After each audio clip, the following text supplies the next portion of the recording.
जय माता दी। ओम नमः शिवाय। भगवान भोलेनाथ माता जी की कृपा आप पर और आपके परिवार पर सदा सर्वदा बनी रहे। आज मैं आप सभी के लिए सोमवार के व्रत में सुनी जाने वाली बहुत ही पावन और बहुत ही फलदायी कथा लेकर आई हूँ। सोमवार का दिन शंकर भगवान को समर्पित होता है। आज के दिन भक्त भोलेनाथ को प्रसन्न करने के लिए विशेष प्रकार की पूजा अर्चना करते हैं। कुछ लोग आज के दिन व्रत भी रखते हैं ताकि शिव की विशेष कृपा प्राप्त की जा सके।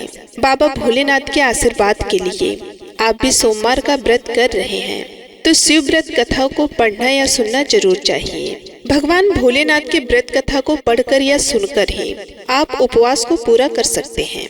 और जो लोग भी सोमवार का व्रत रखते हैं उनको पूरे विधि और विधान के साथ सोमवार का व्रत का पालन करना चाहिए। नारद पुराण के अनुसार सोमवार व्रत में व्यक्ति को प्रातः स्नान करके शिव जी को जल और बेलपत्र चढ़ाना चाहिए तथा शिव गौरी की पूजा करनी चाहिए। शिव पूजन के बाद सोमवार व्रत कथा सुननी चाहिए। इसके बाद केवल एक ही समय भोजन करना चाहिए। साधारण रूप से सोमवार का व्रत दिन के तीसरे दिन तक होता है, मतलब शाम तक रखा जाता है। सोमवार व्रत 3 प्रकार का होता है: प्रति सोमवार व्रत, सौम्य प्रदोष व्रत और 16 सोमवार का व्रत। इन सभी व्रतों के लिए एक ही विधि होती है। अब आइए सुनते हैं सोमवार व्रत की कथा। हे भोलेनाथ, हे माता पार्वती, जो भी भक्त आपकी इस कथा को सुन रहे हैं, हुंकार भर रहे हैं और कथा को कह रहे हैं, उनकी सभी मनोकामनाओं को पूर्ण करना, उनकी सभी विपत्तियों को, उनके रोग दोषों को हल लेना। अब आइए कथा का श्रवण करते हैं। एक बहुत ही धनवान साहूकार था जिसके घर धन आदि किसी भी प्रकार की कोई कमी नहीं थी, परंतु उसको एक दुख था कि उसका कोई पुत्र नहीं था। वे इसी चिंता में रात दिन रहता था।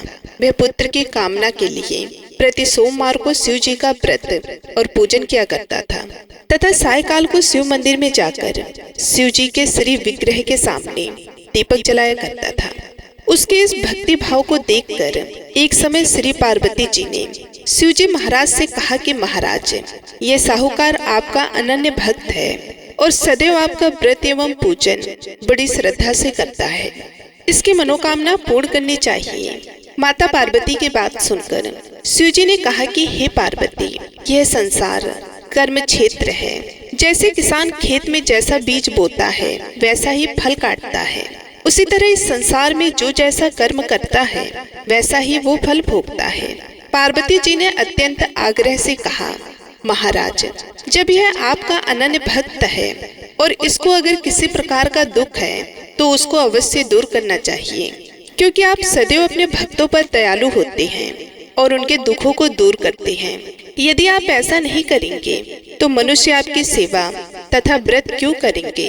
प्रिय भक्तों, पार्वती जी का ऐसा आग्रह देख शिव जी महाराज कहने लगे कि हे पार्वती, इसके कोई पुत्र नहीं है। इसी चिंता में यह अति दुखी रहता है। इसके भाग्य में पुत्र न होने पर भी मैं इसको पुत्र की प्राप्ति का वर देता हूँ, परंतु यह पुत्र केवल 12 वर्ष तक जीवित रहेगा। इसके पश्चात में मृत्यु को प्राप्त हो जाएगा। इससे अधिक मैं और कुछ इसके लिए नहीं कर सकता। यह सब बातें साहूकार सुन रहा था। इससे उसको ना तो कुछ प्रसन्नता हुई और ना ही कुछ दुख हुआ। वह पहले जैसा ही शिव जी महाराज का व्रत और पूजन करता रहा। कुछ साल व्यतीत हो जाने पर साहूकार की स्त्री गर्भवती हुई और 10वें महीने उसके गर्भ से अति सुंदर पुत्र की प्राप्ति हुई। साहूकार के घर में बहुत खुशी मनाई गई, परंतु साहूकार ने उसके केवल 12 वर्ष की आयु जान कोई अधिक प्रसन्नता प्रकट नहीं की और न ही किसी को भेद ही बताया।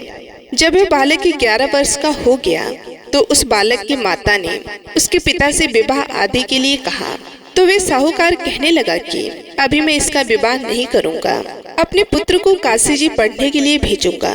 फिर साहूकार ने अपने साले को बुलाया, उसको बहुत सा धन देकर कहा, तुम इस बालक को काशी जी पढ़ने के लिए ले जाओ और रास्ते में जिस भी स्थान पर जाओ यज्ञ करते और ब्राह्मणों को भोजन कराते जाओ।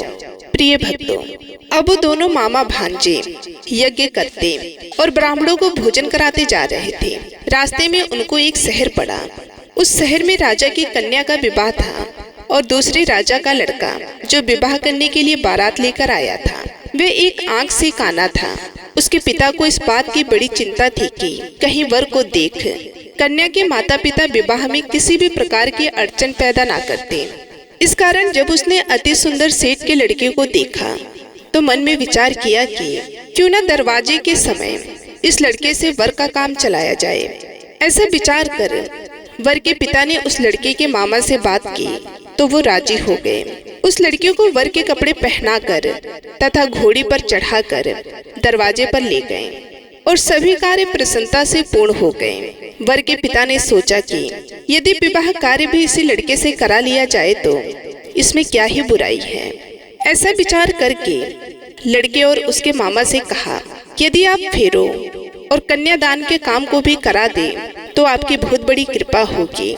मैं इसके बदले में आपको बहुत कुछ धन दूंगा। तो उन्होंने उसको भी स्वीकार कर लिया और विवाह कार्य भी बहुत अच्छी तरह से संपन्न हो गया। जिस समय लड़का जाने लगा तो उसने राजकुमारी की चुंदड़ी के पल्ले पर लिख दिया कि तेरा विवाह मेरे साथ हुआ है, परंतु जिस राजकुमार के साथ तुमको भेजेंगे वह एक आंख से काना है और मैं काशी जी पढ़ने जा रहा हूँ। लड़के के जाने के पश्चात उस राजकुमारी ने जब अपनी चुंदड़ी पर ऐसा लिखा हुआ पाया तो उसने राजकुमार के साथ जाने से मना कर दिया और कहा कि यह मेरा पति नहीं है, मेरा विवाह इसके साथ नहीं हुआ है, वह तो काशी जी पढ़ने गया है। राजकुमारी के माता पिता ने अपनी कन्या को विदा नहीं किया और बारात वापस चली गई। उधर सेठ का लड़का और उसका मामा काशी जी पहुँच गए। वहाँ जाकर उन्होंने यज्ञ करना और लड़के ने पढ़ना शुरू कर दिया। जब लड़के की आयु 12 साल की हो गई, उस दिन उन्होंने यज्ञ रखा था कि लड़के ने अपने मामा से कहा, मामा जी आज मेरी तबीयत कुछ ठीक नहीं है। मामा ने कहा अंदर जाकर सो जाओ। लड़का अंदर जाकर सो गया और थोड़ी देर में उसके प्राण निकल गए। उसके मामा ने आकर देखा कि वह मुर्दा पड़ा है। यह देख उसको बड़ा दुख हुआ और उसने सोचा कि यदि मैं अभी रोना पीटना मचा दूंगा तो यज्ञ का कार्य अधूरा रह जाएगा। अंततः उसने जल्दी से यज्ञ का कार्य समाप्त कर ब्राह्मणों के जाने के बाद रोना पीटना आरंभ कर दिया। संयोगवश उसी समय शिव जी और माता पार्वती जी उधर से जा रहे थे। जब उन्होंने जोर जोर से रोने की आवाज सुनी तो पार्वती जी कहने लगी कि महाराज कोई दुखिया रो रहा है, इसके कष्ट को दूर कीजिए। जब भगवान भोलेनाथ और पार्वती जी ने पास जाकर देखा तो वहाँ पर एक लड़का मुर्दा पड़ा था। पार्वती जी कहने लगी कि महाराज यह तो उसी सेठ का लड़का है जो आपके वरदान से हुआ था।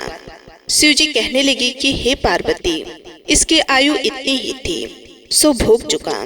तब पार्वती जी ने कहा कि महाराज इस बालक को और आयु दो, नहीं तो इसके माता पिता तड़प तड़प कर मर जाएंगे।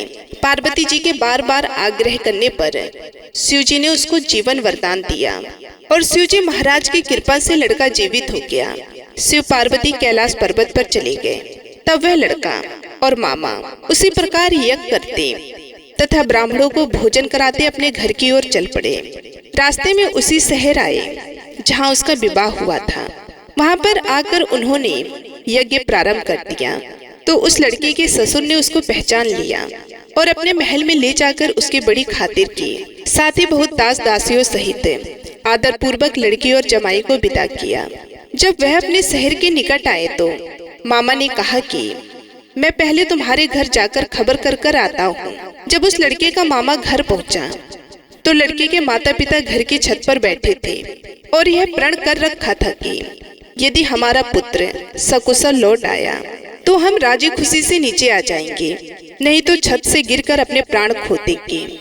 इतने में उस लड़की के मामा ने आकर यह समाचार दिया कि आपका पुत्र आ गया है, पर उनको विश्वास नहीं हुआ। तब उसके मामा ने शपथ पूर्वक कहा कि आपका पुत्र अपनी स्त्री के साथ बहुत सारा धन साथ लेकर आया है।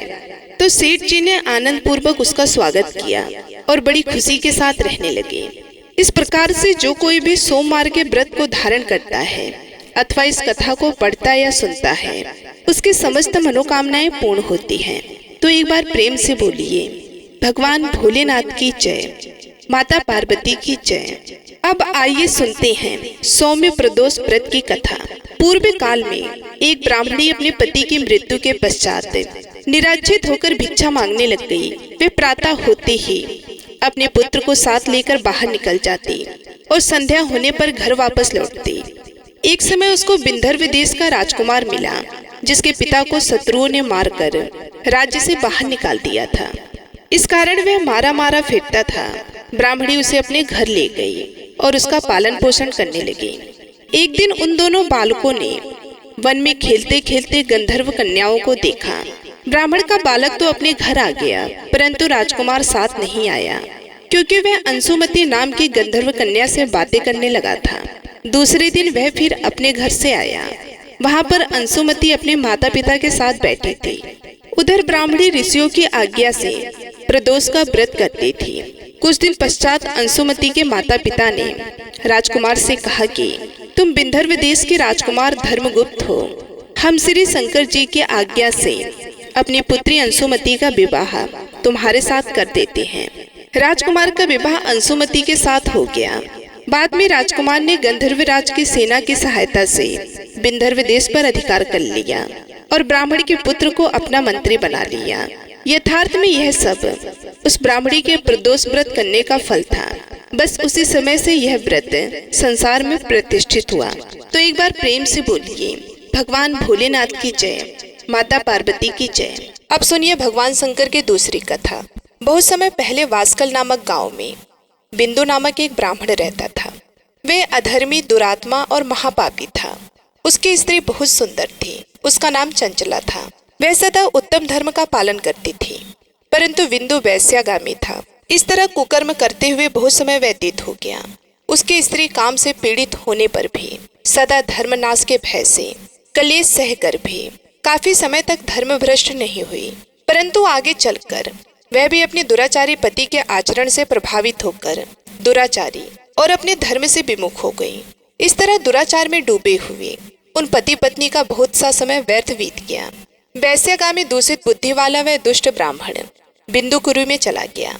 बहुत समय तक नरक के दुखों को भोग कर वे मूढ़ बुद्धि पापी बिंद पर्वत पर भयंकर पिचास हुआ। इधर उस दुराचारी बिंदु के मर जाने पर वे चंचला नामक स्त्री बहुत समय तक पुत्रों के साथ अपने घर में रहती रही। पति की मृत्यु के बाद वह भी अपने धर्म से गिरकर पर पुरुषों का संग करने लगी थी। कहते हैं कि सती विपत्ति में भी अपने धर्म का पालन करना नहीं छोड़ती। यही तो तप है। कठिन तो होता है, लेकिन इसका फल बहुत मीठा होता है। एक दिन देव योग से किसी पुण्य पर्व के आने पर वह अपने भाई बंधुओं के साथ गोकर्ण क्षेत्र में गई। उसने तीर्थ के जल में स्नान किया और बंधुजनों के साथ यहाँ वहाँ घूमने लगी। वह एक देव मंदिर में गई। वहाँ उसने एक ब्राह्मण के मुख से भगवान शिव की परम पवित्र एवं मंगलकारी कथा सुनी। ब्राह्मण कह रहे थे कि जो स्त्रियां वह विचार करती हैं, वे मरने के बाद जब यमलोक जाती हैं, तब यमराज के दूत उन्हें तरह तरह की यातनाएं देते हैं। वे उसके कामागर को तप्त लौह के डंडों से दागते हैं, तप्त लौह के डंडों से उसका संसर्ग कराते हैं। ये सारे दंड इतनी वेदना देने वाली होती है कि जीव पुकार पुकार कर कहता है कि अब वह ऐसा नहीं करेगा, लेकिन यमदूत उसे छोड़ते नहीं हैं। कर्मों का फल तो सभी को भोगना पड़ता है। देव ऋषि मनुष्य सभी इससे बंधे हुए हैं। ब्राह्मण के मुख से यह वैराग्य बढ़ाने वाली कथा को सुनकर चंचला भय से व्याकुल हो गई। कथा समाप्त होने पर सभी लोग वहां से चले गए। तब कथा बांसने वाले ब्राह्मण देवता से चंचला ने कहा कि हे ब्राह्मण, धर्म को न जानने के कारण मेरे द्वारा बहुत बड़ा दुराचार हुआ है। हे स्वामी, मेरे ऊपर कृपा करके मेरा उद्धार कीजिए। आपके प्रवचन को सुनकर मुझे इस संसार से वैराग्य हो गया है। मुझ मूर्छित वाली पापनी को धिक्कार है। मैं निंदा के योग्य हूँ। मैं बुरे विषयों में फंसकर अपने धर्म से विमुख हो गई थी। कौन मुझ जैसे को कुकर्म में मन लगाने वाली पापनी का साथ देगा?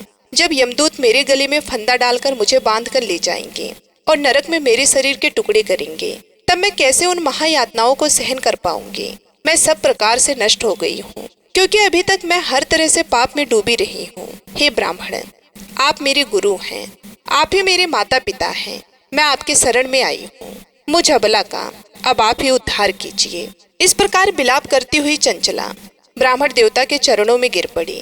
तभी ब्राह्मण ने उसे कृपा पूर्वक उठाया और इस प्रकार कहा कि नारी, तुम सौभाग्यशाली हो जो भगवान शंकर की कृपा से तुमने वैराग्यपूर्ण ये कथा सुनी है और कथा को सुनकर समय से अपनी गलती का एहसास कर लिया है। तुम डरो मत और भगवान शिव की शरण में जाओ। उनके परम कृपा से तुम्हारे सभी पाप नष्ट हो जाएंगे। मैं तुम्हें भगवान शिव की कथा सहित वह मार्ग बताऊंगा जिसके द्वारा तुम्हें सुख देने वाली उत्तम गति प्राप्त होगी। शिव कथा सुनने से तुम्हारी बुद्धि शुद्ध हो गई है और तुम्हें पश्चाताप हुआ है तथा मन में वैराग्य उत्पन्न हुआ है। पश्चाताप ही पाप करने वाले पापियों के लिए सबसे बड़ा प्रायश्चित है। जो मनुष्य अपने कर्मों के लिए प्रायश्चित नहीं करता वह उत्तम गति प्राप्त नहीं करता, परंतु जिसे अपने कुकृत्य पर हार्दिक पश्चाताप होता है वह अवश्य ही उत्तम गति का भागीदार होता है। इसमें कोई शक नहीं है। शुद्ध चित्त में ही भगवान शिव और माता पार्वती का वास होता है। वे शुद्ध आत्मा पुरुष सदा शिव के पद को प्राप्त होता है। इस कथा का श्रवण सभी मनुष्यों के लिए कल्याणकारी है, अतः इसकी आराधना और सेवा करनी चाहिए। हे ब्राह्मण पत्नी, तुम अन्य विषयों से अपने मन को हटाकर भगवान शंकर की इस परम पावन कथा को सुनो। इससे तुम्हारे चित्त की शुद्धि होगी और तुम्हें मोक्ष की प्राप्ति होगी। जो मनुष्य निर्मल हृदय से भगवान शिव के चरणों का चिंतन करता है उसकी एक ही जन्म में मुक्ति हो जाती है। ये कहकर वे ब्राह्मण चुप हो गए। उनका हृदय करुणा से भर गया। वे ध्यान में मग्न हो गए। ब्राह्मण का यह उपदेश सुनकर चंचला के नेत्रों में आनंद के आंसू छलक आए। वे हर्ष भरे हृदय से ब्राह्मण देवता के चरणों में गिर गई और हाथ जोड़कर बोली कि मैं कृतार्थ हो गई। हे ब्राह्मण शिव, भक्तों में श्रेष्ठ स्वामी, आप धन्य हैं। आप परमार्थदर्शी हैं और सदा परोपकार में लगे रहते हैं। हे साधु, मैं नरक के समुद्र में गिर रही हूँ, कृपया करके मेरा उद्धार कीजिए। जिस पौराणिक और अमृत के समान कथा की बात आपने की है उसे सुनकर ही मेरे मन में वैराग्य उत्पन्न हुआ है। उस अमृतमय कथा को सुनने के लिए मेरे मन में बड़ी श्रद्धा हो रही है। कृपया आप मुझे उसे सुनाइए। कथा सुनने की इच्छा मन में लिए हुए चंचला उन ब्राह्मण देवता की सेवा में वहीं रहने लगी। उस गोकर्ण नामक महाक्षेत्र में उन ब्राह्मण देवता के मुख से चंचला भगवान शिव की भक्ति, ज्ञान और वैराग्य बढ़ाने वाली और मुक्ति देने वाली परम उत्तम कथा को सुनकर कृतार्थ हुई। उसका चित्त शुद्ध हो गया। वे अपने हृदय में शिव के सगुण रूप का चिंतन करने लगे। वे सदैव शिव सच्चिदानंद में स्वरूप का स्मरण करती थी। इसके बाद वह अपना समय पूर्ण होने पर चंचला ने बिना किसी कष्ट के अपना शरीर त्याग दिया। उसे लेने के लिए एक दिव्य विमान वहां पहुंचा। यह विमान शोभा साधनों से सजा था और शिवगढ़ों से सुशोभित था। चंचला विमान से शिवपुरी पहुंची। उसके सारे पाप धुल गए। वह दिव्य रूप धारणी दिव्यांगना हो गई थी। वे गौरांग देवी मस्तक पर अर्धचंद्र का मुकुट और अन्य दिव्य आभूषण पहने शिवपुरी में पहुंची। वहां उसने सनातन देवता त्रिनेत्रधारी महादेव शिव को देखा। सभी देवता उनकी सेवा में भक्ति भाव से उपस्थित थे। उनके अंग की कांति करोड़ों सूर्य के समान प्रकाशित हो रही थी। 5 मुख और हर मुख में 3-3 नेत्र थे। मस्तक पर अर्धचंद्र आकार मुकुट शोभायमान हो रहा था। कंठ में नील चिन्ह। उनके साथ में देवी गौरी विराजमान थी जो विद्युत युक्त पुंज के समान प्रकाशित हो रही थी। महादेव जी की कांति कपूर के समान गौर थी। उनके शरीर पर श्वेत वस्त्र थे तथा शरीर श्वेत भस्म से युक्त था। इस प्रकार भगवान शिव के परम उज्जवल रूप के दर्शन कर चंचला बहुत प्रसन्न हुई। उसने भगवान को बारंबार प्रणाम किया और हाथ जोड़कर प्रेम, आनंद और संतोष से युक्त होकर विनीत भाव से खड़ी हो गई। उसके नेत्रों से आनंद के आंसुओं की धारा बहने लगी। भगवान शंकर और भगवती गौरी उमा ने करुणा के साथ सौम्य दृष्टि से देखकर चंचला को अपने पास बुलाया। उमा ने उसे प्रेम पूर्वक अपनी सखी बना लिया। चंचला सुख पूर्वक भगवान शिव के धाम में उमा देवी की सखी के रूप में निवास करने लगी। एक दिन चंचला आनंद में मग्न उमा देवी के पास गई और दोनों हाथ जोड़कर उनकी इस स्तुति को करने लगी। हे गिरिराज नंदिनी, हे स्कंद माता, हे उमा माता, आप सभी मनुष्यों एवं देवताओं द्वारा पूजित तथा समस्त सुखों को देने वाली हैं। आप शंभु प्रिया हैं। आप ही सगुणा और निगुणा हैं। हे सच्चिदानंद स्वरूपा, आप ही प्रकृति की पोशाक है। हे माता, आप ही संसार के सृष्टि, पालन और संहार करने वाली हैं। इस प्रकार सद्गति प्राप्त चंचला देवी की स्तुति कर शांत हो गई। उसकी आंखों में प्रेम के आंसू उमड़ आए। तब शंकर प्रिय भक्त वत्सला उमा देवी ने बड़ी प्रेम से चंचला को चुप कराते हुए कहा कि सखी चंचला, मैं तुम्हारी इस स्तुति से प्रसन्न हूँ। बोलो क्या वर मांगती हो। तब चंचला बोली कि हे गिरिराज कुमारी, मेरे पति बिंदु इस समय कहाँ हैं? उनकी स्थिति कैसी है मुझे बताइए और कुछ उपाय कीजिए ताकि हम फिर से मिल सके। हे महादेवी, मेरे पति एक शूद्र जाति वैश्य के प्रति आसक्त थे और पाप में ही डूबे रहते थे। गिरिजा बोली, बेटी, तुम्हारा पति बिंदु पापी था। उसका अंत बड़ा भयानक हुआ। वैश्य का उपभोग करने के कारण वे मूर्ख नरक में अनेक वर्षों तक अनेक प्रकार के दुख भोग कर अब शेष पाप को भोगने के लिए विंध्य पर्वत पर पिशाच की योनि में रह रहा है। और वे दुष्ट वहीं वायु पीकर रहता है और सभी प्रकार के कष्ट सहता है। गौरी देवी की यह बात सुनकर चंचला अत्यंत दुखी हो गई। फिर मन को किसी तरह स्थिर करती हुई दुखी हृदय से माँ गौरी से उसने एक बार फिर पूछा कि हे महादेवी, मुझ पर कृपा कीजिए और मेरे पापी पति का अब उद्धार कीजिए। कृपया करके मुझे वह उपाय बताइए जिससे मेरे पति को उत्तम गति प्राप्त हो सके। गौरी देवी ने कहा, यदि ये तुम्हारा पति भगवान शिव की पुण्यमय उत्तम कथा को सुने तो वे इस दुर्गति को पार करके उत्तम गति का भागी हो सकता है। अमृत के समान मधुर गौरी देवी के यह वचन सुनकर चंचला ने दोनों हाथ जोड़कर मस्तक झुकाकर उन्हें बार बार प्रणाम किया और प्रार्थना की कि मेरे पति को भगवान शिव की कथा सुनाने की व्यवस्था कीजिए। ब्राह्मण पत्नी चंचला के बार बार प्रार्थना करने पर शिवप्रिया गौरी देवी ने भगवान शिव की महिमा का गान करने वाले गंधर्वराज तुमरो को बुलाकर कहा कि तुमरो, तुम्हारी भगवान शिव में प्रीति है। तुम मेरे मन की सभी बातें जानकर मेरे कार्यों को सिद्ध करते हो, तो मेरे इस सखी के साथ विंध्य पर्वत पर जाओ। वहाँ एक महाघोर और भयंकर पिशाच रहता है। पूर्व जन्म में वह पिशाच बिंदुकुरी हो गया था। वह स्नान, संध्या आदि नित्य कर्म छोड़कर अपवित्र रहने लगा। क्रोध के कारण उसकी बुद्धि भ्रष्ट हो गई थी। दुर्जनों से उसकी मित्रता तथा सज्जनों से द्वेष बढ़ गया था। वे अस्त्र शस्त्र से हिंसा करता, लोगों को सताता और उनके घरों में आग लगा देता था। चंडाल से दोस्ती करता और वे रोज वैश्या के पास जाता था। पत्नी को त्याग कर दुष्ट लोगों से दोस्ती कर उन्हीं के संपर्क में रहता था। वह मृत्यु तक दुराचार में फंसा रहा। मृत्यु के बाद उसे पापियों के भोग स्थान यमपुरी में ले गए। वहाँ घोर नरकों को सहकर वे इस समय वह विंध्य पर्वत पर पिशाच बनकर रह रहा है और अपने पापों का फल भोग रहा है। तुम उसके सामने परम पुण्यमयी पापों का नाश करने वाली भगवान शिव की दिव्य कथा का प्रवचन करो। इस कथा के सुनने से उसका हृदय सभी पापों से मुक्त होकर शुद्ध हो जाएगा और वे प्रेत योनि से मुक्त हो जाएगा। दुर्गति मुक्त होने पर उस बिंदुकुरी की सराहना करते हुए चंचला को साथ लेकर विमान से पिशाच के निवास स्थान पर विंध्य पर्वत पर गया। वहां पहुंचकर उसने विशाल आकृति वाले पिशाच को देखा। उसका शरीर विशाल था, उसकी ठोड़ी बड़ी थी। वे कभी हंसता, कभी रोता, कभी उछलता था। महाबली तुमरो ने बिंदुकुरी के लिए मंडप की रचना की। शीघ्र ही इस बात का पता लोगों को चल गया कि एक पिशाच के उद्धार हेतु देवी पार्वती की आज्ञा से तुमरो भगवान शिव की कथा सुनाने विंध्य पर्वत पर आया है। उस कथा को सुनने के लोभ से बहुत से देव ऋषि वहां पहुंच गए। सभी को आदर पूर्वक स्थान दिया गया। पिशाच बिंदु को पासों में बांधकर आसन पर बिठाया गया और तब तुमरो ने परम भगवान शिव की अमृत कथा का गान शुरू किया, जिससे सभी श्रोता कृतार्थ हो गए।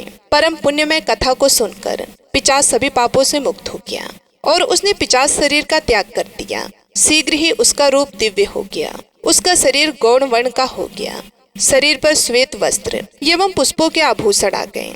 इस प्रकार दिव्य देहधारी होकर बिंदु अपनी पत्नी चंचला के साथ स्वयं भी भगवान शिव का गुणगान करने लगा। उसे दिव्य रूप में देखकर सभी को बहुत आश्चर्य हुआ। उसका मन परम आनंद से परिपूर्ण हो गया। सभी भगवान महेश्वर के अद्भुत चरित्र को सुनकर कृतार्थ होकर उनका यशोगान करते हुए अपने अपने धाम को चले गए। बिंदु अपनी पत्नी चंचला के साथ विमान में बैठकर शिवपुरी की ओर चल दिया। महेश्वर के गुणों का गान करता हुआ बिंदु अपनी पत्नी चंचला और तुमरो के साथ शीघ्र ही शिव धाम पहुँच गया। भगवान शिव देवी पार्वती ने उसे अपना पार्षद बना लिया।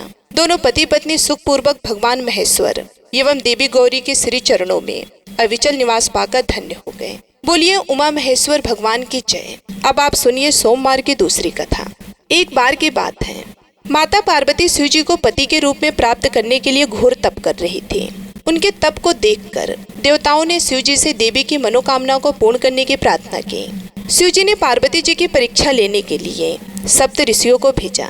सप्त ऋषियों ने शिव जी के सैकड़ों अवगुण गिनाए, पर पार्वती जी को महादेव जी के अलावा किसी और से विवाह मंजूर नहीं था। तब शंकर जी ने स्वयं पार्वती जी की परीक्षा लेने की ठानी। तब भगवान शंकर स्वयं प्रकट हुए और पार्वती जी को वरदान देकर अंतर ध्यान हुए। इतने में पार्वती माता जहाँ पर तप कर रही थी, वहीं पास में तालाब में मगरमच्छ ने एक लड़के को पकड़ लिया। लड़का जान बचाने के लिए चिल्लाने लगा। तब पार्वती जी से उस बच्चे की चीख सुनी नहीं गई। द्रवित होकर वे तालाब पर पहुंची।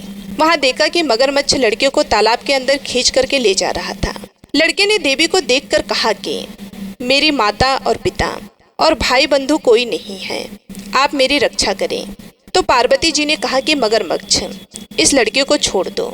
मगरमच्छ बोला, दिन के छठे पहर में जो मुझे मिलता है मैं उसे अपना आहार समझकर स्वीकार कर लेता हूँ, यह मेरा नियम है। ब्रह्मदेव ने दिन के छठे पहर में इस लड़के को मेरे लिए भेजा है, तो मैं इसे क्यों छोड़ूं? पार्वती जी ने विनती की कि तुम इसे छोड़ दो, बदले में तुम्हें जो चाहिए वह मुझसे कहो। तो मगरमच्छ बोला कि एक शर्त पर मैं इसे छोड़ूंगा। आपने तप करके महादेव जी से जो वरदान लिया है, यदि उस तप का फल मुझे दे दो तो मैं इसे छोड़ दूंगा। पार्वती जी तुरंत तैयार हो गई। उन्होंने कहा, मैं अपने तप का फल तुम्हें देने को तैयार हूँ, लेकिन तुम इस बालक को छोड़ दो। मगरमच्छ ने समझाया, सोच लो देवी, जोश में आकर संकल्प मत करो। हजारों वर्षों तक जैसा तप किया है वैसा देवताओं के लिए भी संभव नहीं है। उसका सारा फल इस बालक के प्राणों के बदले चला जाएगा। पार्वती जी ने कहा कि मेरा निश्चय पक्का है, मैं तुम्हें अपने तप का फल देती हूँ, तुम उसको जीवन दे दो। मगरमच्छ ने पार्वती जी से तप दान करने का संकल्प करवाया। तप का दान होते ही मगरमच्छ का देह तेजी से चमकने लगा और वह बोला कि हे पार्वती, यह देखो, तप के प्रभाव से मैं तेजस्वी बन गया हूँ। तुमने जीवन भर की पूंजी एक बच्चे के लिए व्यर्थ कर दी है। चाहो तो अपनी भूल सुधारने का एक मौका और दे सकता हूँ। तब पार्वती जी ने कहा कि हे ग्राह, तब तो मैं पुनः कर सकती हूँ, किंतु यदि तुम इस लड़के को निकल जाते तो इसका जीवन वापस नहीं मिल सकता था। देखते ही देखते वह लड़का अदृश्य हो गया और मगरमच्छ भी लुप्त हो गया। पार्वती जी ने विचार किया, मैंने तप तो दान कर दिया है, अब पुनः से तप आरंभ करूंगी। पार्वती जी ने फिर से तप करने का संकल्प किया। भगवान सदाशिव फिर से प्रकट होकर बोले कि हे पार्वती, भला आप तप क्यों कर रही हो? तब पार्वती जी ने कहा कि प्रभु, मैंने अपने तप का फल दान कर दिया है। आपको पति रूप में पाने के संकल्प के लिए मैं फिर से वैसा ही घोर तप करके आपको प्रसन्न करूंगी। तो महादेव जी बोले, मगरमच्छ और लड़के दोनों रूपों में मैं ही था। तुम्हारा चित्त प्राणी मात्र में अपने सुख दुख का अनुभव करता है या नहीं, इसकी परीक्षा लेने के लिए मैंने यह लीला रची थी। अनेक रूपों में दिखने वाला मैं एक ही हूँ और अनेक शरीरों से अलग निर्विकार हूँ। तुमने अपना तप मुझे ही दिया है, इसलिए अब और तप करने की कोई आवश्यकता नहीं है। देवी ने महादेव जी को प्रणाम कर प्रसन्न मन से विदा किया। प्रेम से बोलिए भगवान शंकर और माता पार्वती की जय। अब आप सुनिए तीसरी कथा। एक बार नारद जी ने भोलेनाथ जी की स्तुति करके पूछा कि प्रभु, आपको प्रसन्न करने के लिए सबसे उत्तम और सुलभ साधन क्या है? हे त्रिलोकीनाथ, आप तो निर्विकार और निष्काम हैं, आप सहज ही प्रसन्न हो जाती हैं। फिर भी मेरी जानने की इच्छा है कि आपको क्या प्रिय है। तब भी मेरी जानने की इच्छा है कि आपको क्या प्रिय है। तब शिव जी बोले, नारद जी, वैसे तो मुझे भक्त के भाव सबसे प्रिय हैं, फिर भी आपने पूछा है तो मैं आपको बताता हूँ। मुझे जल के साथ साथ बिल्वपत्र बहुत प्रिय हैं। जो अखंड बिल्वपत्र मुझे श्रद्धा से अर्पित करती हैं, मैं उन्हें अपने लोक में स्थान देता हूँ। नारद जी भगवान शंकर और माता पार्वती की वंदना करके अपने लोक को चले गए। उनके जाने के पश्चात पार्वती जी ने शिव जी से पूछा कि हे प्रभु, मेरी यह जानने की बड़ी तीव्र इच्छा हो रही है कि आपको बेलपत्र इतने क्यों प्रिय हैं। कृपया करके मेरी जिज्ञासा को शांत कीजिए।